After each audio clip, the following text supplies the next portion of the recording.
The wind howled through the cemetery, rustling the bare branches of the trees as Mark pulled his coat tighter around him.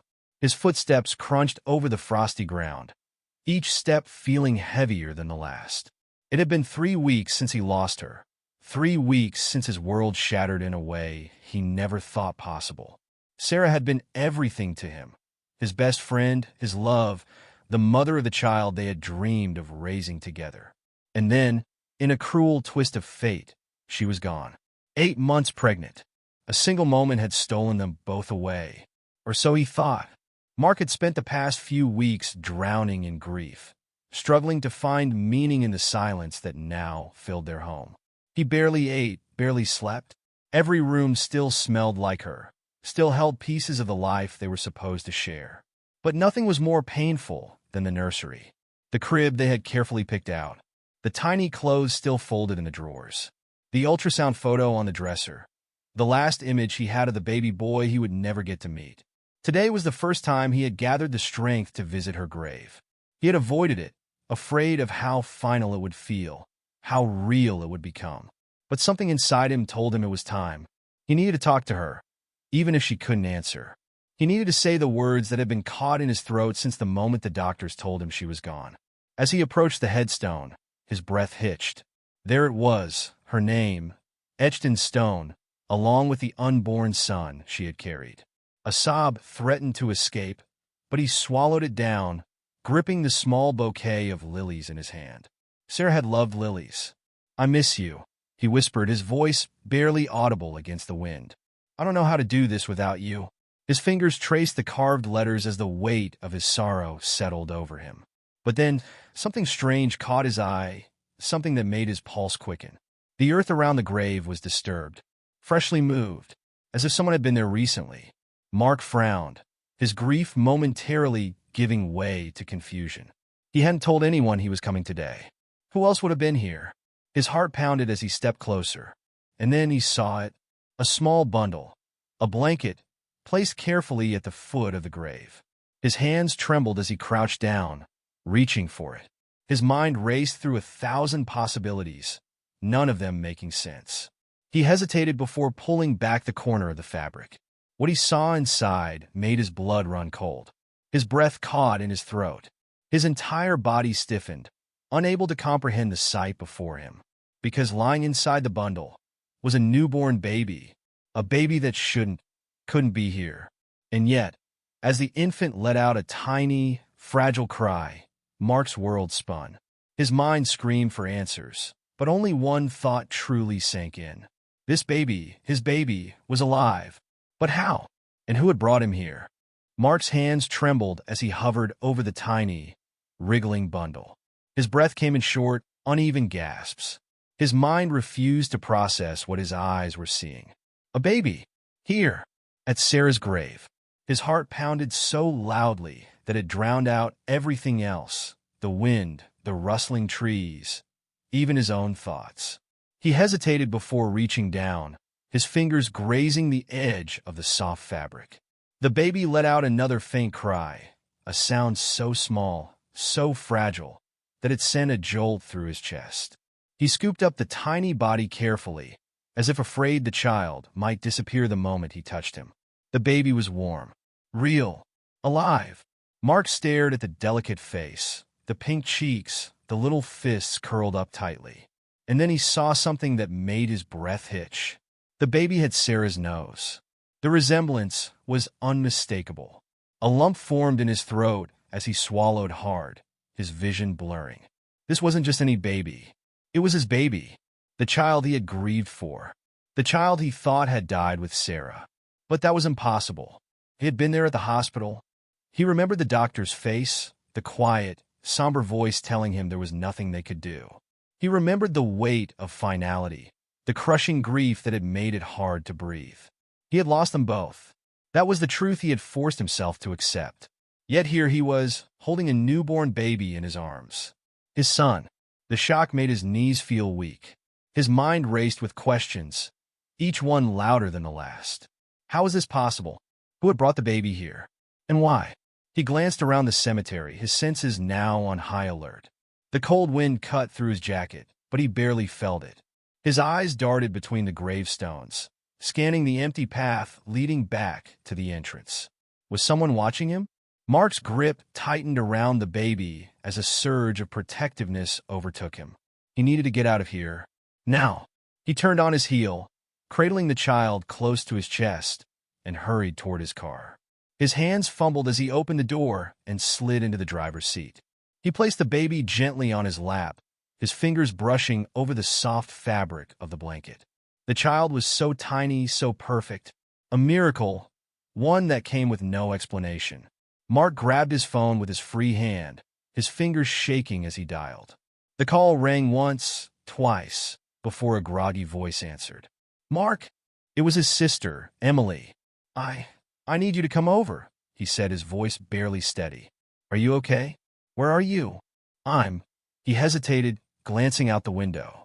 His mind was still spinning, struggling to find the right words. "I'm on my way home.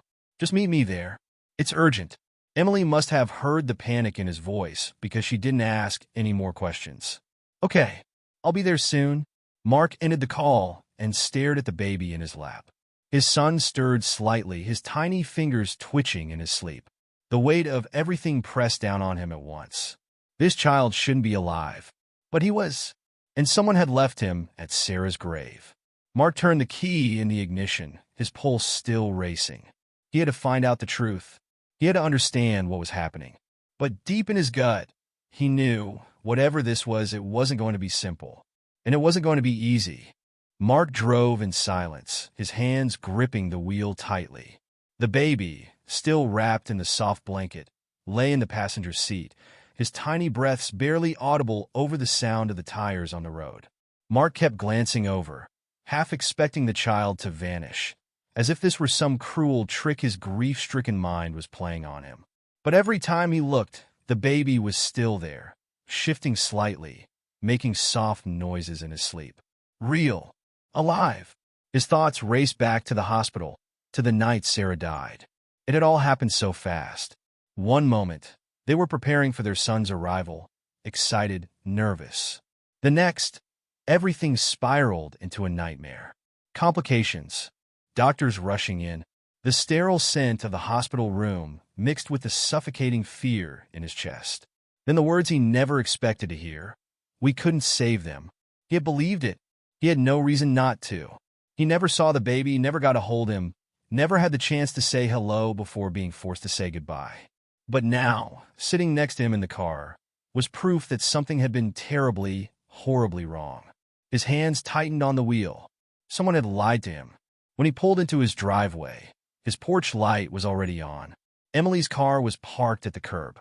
His sister stood at the front door, arms crossed against the cold, her expression tense as he stepped out of the car.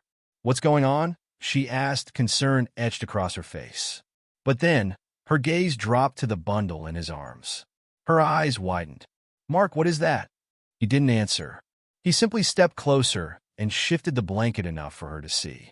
Emily's hand shot up to her mouth, a sharp gasp escaping her lips. "Oh my God!" Mark pushed past her, stepping inside, his entire body still stiff with shock. He gently laid the baby on the couch and turned to face her. "I need you to tell me I'm not crazy," he said, his voice raw. Emily slowly approached, staring down at the child with disbelief. "Mark, where did you get this baby?" He ran a hand through his hair, exhaling shakily. "At Sarah's grave." She looked up sharply. "What?" "I want to see her today." And he was there. His voice cracked slightly. "Just lying there, wrapped up. Someone left him there." Emily looked between him and the baby, her expression unreadable. Then, she crouched down, studying the child more closely. Her fingers hesitantly brushed over his tiny hand. "Mark," she whispered, her throat tight. "He looks like—" "I know." His voice was barely above a whisper. "It's him. It's my son." Emily swallowed hard, struggling to process what she was hearing. "That doesn't make any sense. The hospital. They told me he died." Mark cut in. "But he didn't. Someone lied. Someone took him." He let out a shuddering breath, his fists clenching. "And now he's here, but I don't know why. Or who did this."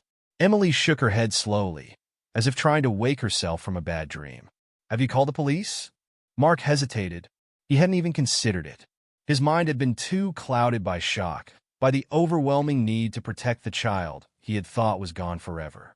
But now, hearing Emily say it out loud, the weight of the situation pressed down on him even harder.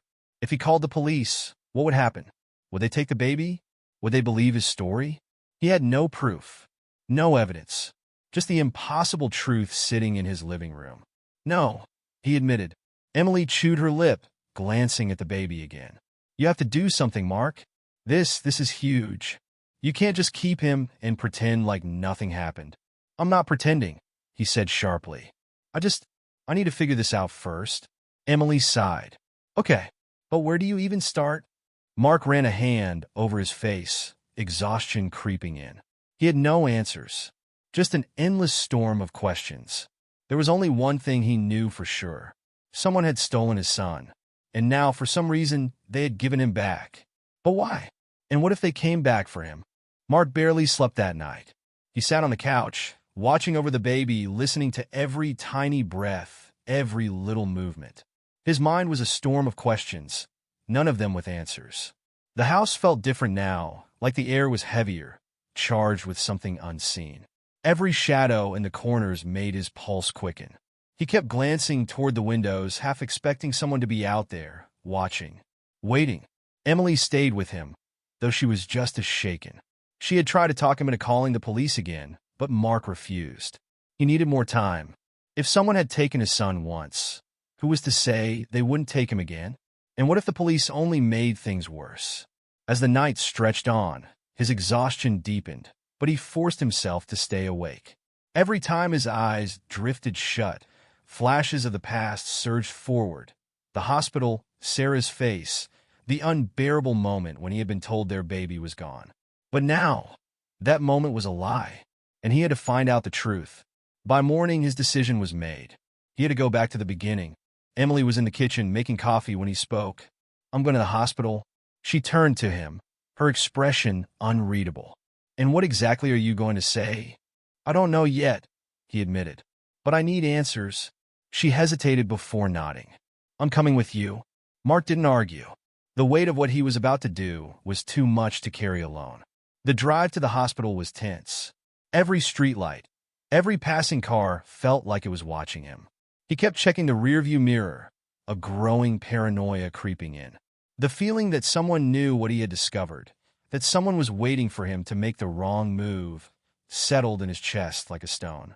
When they arrived, everything felt too normal. Nurses moved through the halls, patients sat in waiting rooms, doctors passed by with clipboards in hand. But Mark's world was anything but normal now. He stopped at the front desk, his voice steady but tight. I need to speak to someone about my wife. The receptionist looked up, polite but uninterested. Name? Sarah Carter. He hesitated, then added, she was here a month ago. She passed away. Something in his voice must have caught the woman's attention because her expression softened. I'm so sorry for your loss, she said gently. Are you looking for medical records? Mark exchanged a glance with Emily. I need to speak to whoever was in charge that night. The woman nodded and picked up the phone, speaking quietly before directing them to a waiting area. Mark sat stiffly, his fingers curled into fists. Emily sat beside him, silent but alert. Minutes stretched into what felt like hours before a man in a white coat approached them. Mr. Carter? Mark stood, his pulse hammering. Yes, I'm Dr. Reynolds. I was on duty the night your wife was brought in. Mark studied the man's face, trying to read something, anything, in his expression. But he looked calm, professional, too controlled. I need to ask you something, Mark said, his voice low. Something isn't right. Dr. Reynolds glanced between him and Emily. Let's talk in my office. Mark followed him down a hallway, his heartbeat growing louder with every step. When they reached a small office, the doctor gestured for them to sit, but Mark remained standing. My wife was 8 months pregnant when she died, he said, his hands tightening at his sides. I was told my son didn't make it. Dr. Reynolds nodded solemnly. Yes, I remember. It was a tragic loss. Mark's breath came short. He clenched his jaw before forcing the words out. Then tell me why I'm holding him in my arms right now. For the first time, the doctor's calm expression faltered. His eyes flickered with something shock hesitation. Emily leaned forward. "Someone took that baby from this hospital," she said, her voice sharp. "Someone lied to my brother." Dr. Reynolds looked away for a brief moment, as if calculating something. When he met Mark's gaze again, his voice was quieter. This isn't a conversation we should be having here." Mark's stomach twisted. "Why not?" The doctor exhaled slowly. "Because I don't think you understand what you've stumbled into." A chill ran down Mark's spine. He leaned forward, his voice a near growl. "Then make me understand." The doctor hesitated, then stood. "Come with me." Mark's heart pounded as they followed him through a side hallway. Something was wrong. He could feel it, like the air itself was warning him. Dr. Reynolds stopped at a locked door, glanced around, then swiped his keycard. The door clicked open, and he gestured them inside. The room was dimly lit, lined with filing cabinets. The doctor walked over to one, his hands moving quickly as he flipped through folders. Finally, he pulled one out and turned to face them. "What I'm about to show you. I never saw it. You never heard it from me." Mark's fingers twitched at his sides. "Just tell me the truth." The doctor opened the file. His expression was grim. "Your wife gave birth that night," he said quietly. "Your son was alive." Mark's breath hitched. The confirmation hit like a punch to the chest. Dr. Reynolds swallowed hard. "But someone didn't want you to know that." The room suddenly felt smaller, the walls closing in. Emily covered her mouth, her eyes wide. Mark's hands clenched into fists. "Who?" The doctor's face paled. He looked toward the door, his voice barely above a whisper. "The people who took him." Mark's blood ran cold. "Why?" His voice was barely steady. Dr. Reynolds exhaled shakily. "I don't know." Then, after a pause, he said something even worse. "But I do know this. If they gave him back to you now, it wasn't out of kindness." Mark's stomach dropped. His breath came shallow, his mind screaming. Because that meant only one thing. Whoever had taken his son was coming back. Mark felt the weight of the doctor's words settle deep in his chest like a heavy stone. His mind was spinning, grasping for something solid, some explanation that would make sense of the impossible situation he had been thrown into. But there was none. His son had been taken from him, lied about, stolen. And now, after all this time, whoever had done it had brought him back. Not out of guilt, not out of remorse. For a reason Mark didn't yet understand. Emily's voice was a whisper, tight with fear. "What do you mean they're coming back?" Dr. Reynolds hesitated, glancing toward the door as if he expected someone to walk in at any moment. His fingers tightened around the folder in his hands. "I don't have all the answers," he admitted, his voice barely above a murmur. "But what I do know is that this was never supposed to get out. And if they returned your son, it means something changed." Mark's stomach twisted painfully. He thought back to that moment at the cemetery. The cold wind, the eerie silence, the baby lying there alone, waiting for him. Who had put him there? And why? His pulse pounded as a terrifying thought struck him. What if they weren't giving him back? His voice was hoarse. What if they were warning me? Dr. Reynolds' expression darkened. But before he could speak, the office lights flickered. A loud chime sounded over the hospital intercom, a voice cutting through the silence. "Code Black. All staff to designated locations immediately." The doctor stiffened. Emily grabbed Mark's arm. "What does that mean?" she asked, her voice shaking. Dr. Reynolds was already moving, closing the file and shoving it back into the drawer. His movements were quick, urgent. "It means we're out of time." The hallway outside suddenly felt too quiet. The usual murmur of hospital activity was gone, replaced by something eerie and unnatural, an emptiness that sent a chill up Mark's spine. Dr. Reynolds turned back to him, his voice low and urgent. "You need to leave. Now." Mark didn't argue. He grabbed Emily's hand, his adrenaline surging. "Come on." They rushed down the corridor, the walls seeming to close in around them. Mark's heart pounded as he scanned for an exit. Something was wrong, deeply, terrifyingly wrong. As they reached the main lobby, he noticed something that made his breath hitch. The security guards were gone. Not a single person stood at the front desk. The waiting area, usually buzzing with activity, was empty. The only sound was the faint hum of fluorescent lights overhead. Emily's grip on his arm tightened. "Mark!" He knew. They weren't alone. A shadow moved near the entrance, just beyond the glass doors. Mark's stomach dropped as he saw the figure step forward. A man, dressed in black. His face calm, unreadable, but it was his eyes that sent a bolt of fear through Mark's chest. Cold, calculated, like he was already 3 steps ahead. Emily tensed beside him. Who is that? Mark didn't answer. He didn't need to, because deep down he already knew. Whoever had taken his son had just come to collect him. Mark's breath came short and shallow as he locked eyes with the man standing outside the hospital doors. Everything around him seemed to slow, his pulse hammering in his ears. He could feel Emily's grip tightening on his arm, her fear radiating off of her in waves. The hospital had gone eerily silent, the once busy halls now deserted, as if everyone had disappeared the moment that announcement played over the speakers. The man outside didn't move at first. He just stood there, watching, studying. Then, slowly, he raised a hand and pressed it against the glass. A silent message. A warning. Mark knew, without a doubt, that this was the person responsible. This was the man who had taken his son. Emily whispered, barely audible, "Mark, what do we do?" His mind was racing. He couldn't go back the way they came. Whatever was happening, it wasn't just a coincidence. Someone had cleared this hospital out. Someone had made sure they would be alone. Then, as if sensing his hesitation, the man outside finally moved. He reached into his pocket and pulled out something small, something Mark couldn't make out at first. But then he saw it, a key. And just like that, the man turned and walked away. Mark stood frozen, his heart pounding. Every part of him screamed to run, to take his son and disappear, but something stopped him. A key. They weren't trying to take his son back. They were leading him somewhere. Emily pulled on his arm. "We should go. Now." Mark shook his head. "No, not yet." She stared at him in disbelief. "Are you crazy?" Mark turned to her, his eyes burning with something he couldn't name. "If we run now, we never get answers. We never find out why this happened. We never know if he's safe." He swallowed hard. "I need to know." Emily's jaw clenched, but after a long moment, she exhaled sharply. "Then I'm coming with you." Mark nodded, then turned back toward the glass doors. The man was gone now, but Mark knew where he had to go.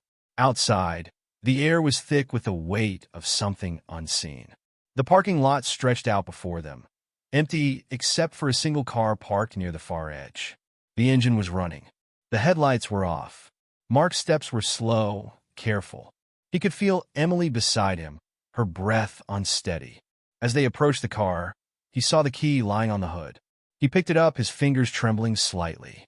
There was a small piece of paper beneath it, a single address. Mark's stomach twisted. This was it.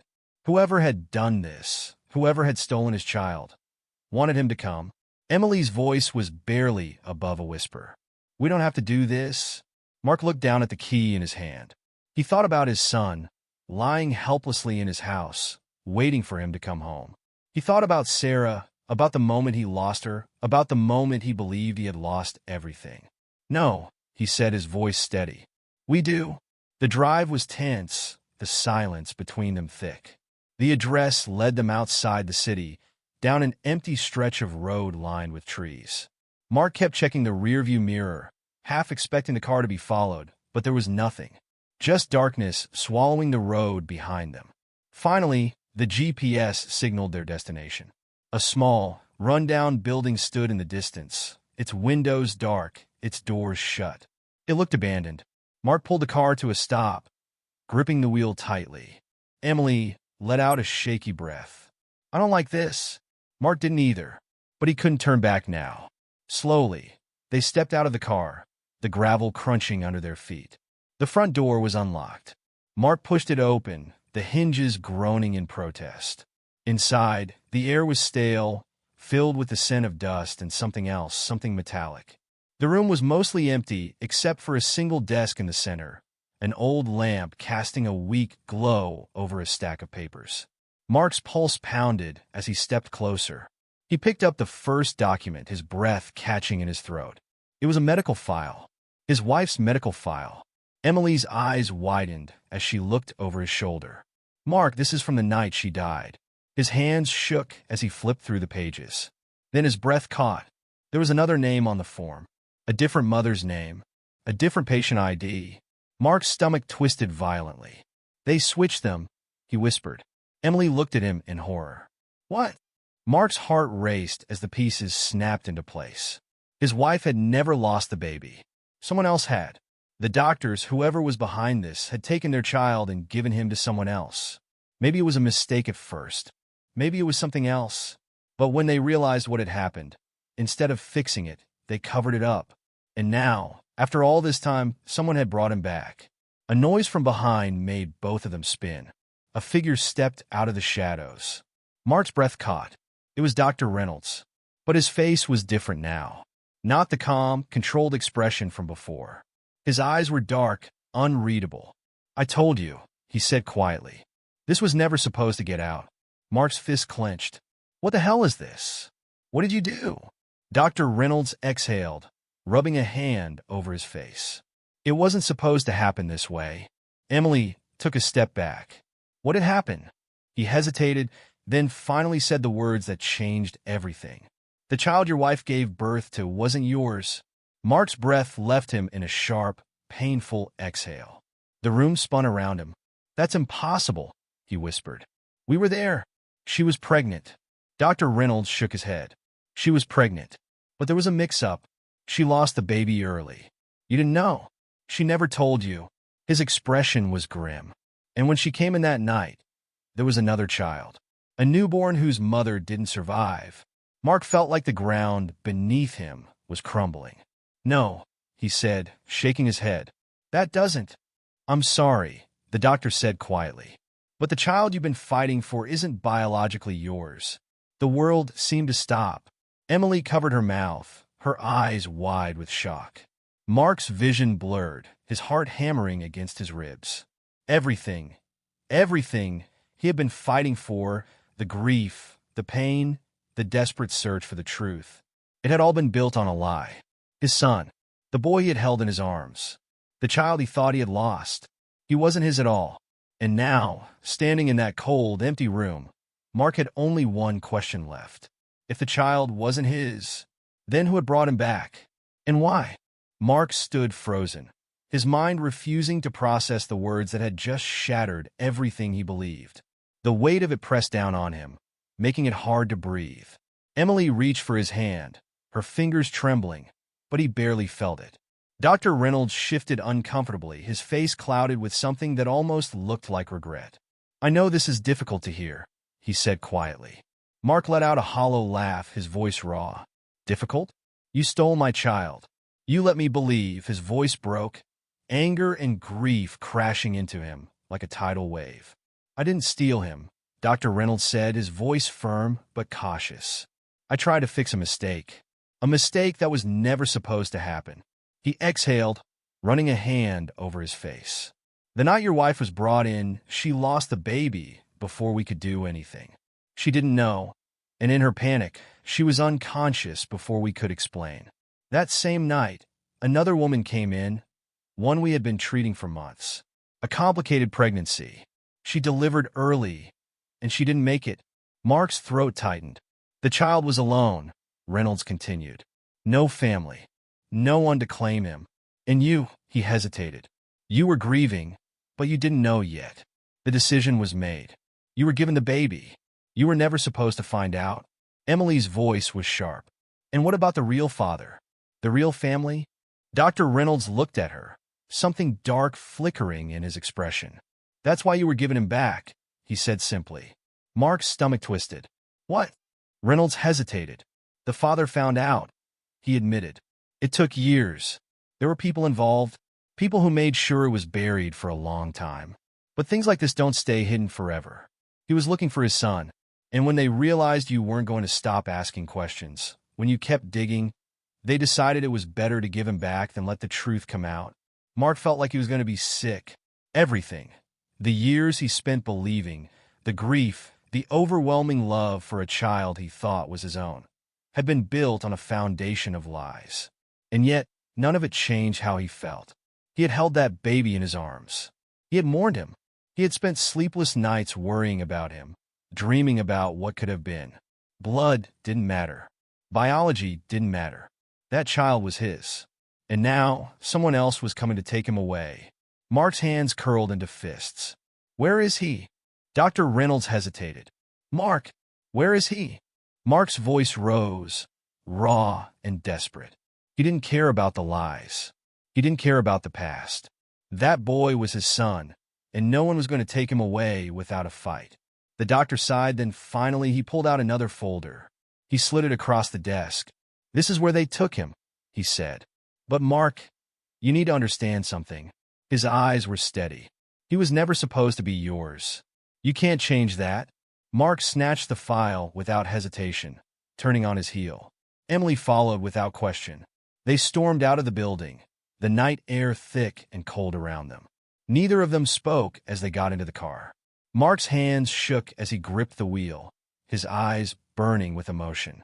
Emily finally broke the silence. What are we going to do? Mark stared at the road ahead, jaw clenched. We're getting him back. The address led them to a house on the outskirts of town. A large, quiet place, almost too perfect in its stillness. Mark's heart pounded as he stepped out of the car, his pulse roaring in his ears. He knocked on the door. No answer. He knocked again, harder. His entire body was tense, every muscle bracing for what was coming next. Then the door opened. A man stood in the doorway, his face unreadable. He was older than Mark, his features sharp, his eyes tired. There was something guarded about him, something heavy. For a long moment, neither of them spoke. Then the man exhaled and stepped aside. Mark hesitated only a second before stepping in. And there, sitting on the floor, playing quietly with a stuffed bear, was him. The boy looked up. His small face was round, his dark eyes filled with innocence and curiosity. Mark's heart clenched so tightly it hurt. He took a shaky breath and knelt. Hey, buddy. The boy blinked up at him, tilting his head. Then slowly he smiled. A single tear slipped down Mark's cheek. He didn't need to fight. He didn't need to scream or argue or demand. Because in that moment he knew this wasn't about blood. It never had been. This child, whether by fate or mistake, had been his from the moment he held him. And somehow, against all odds, he had found his way back home.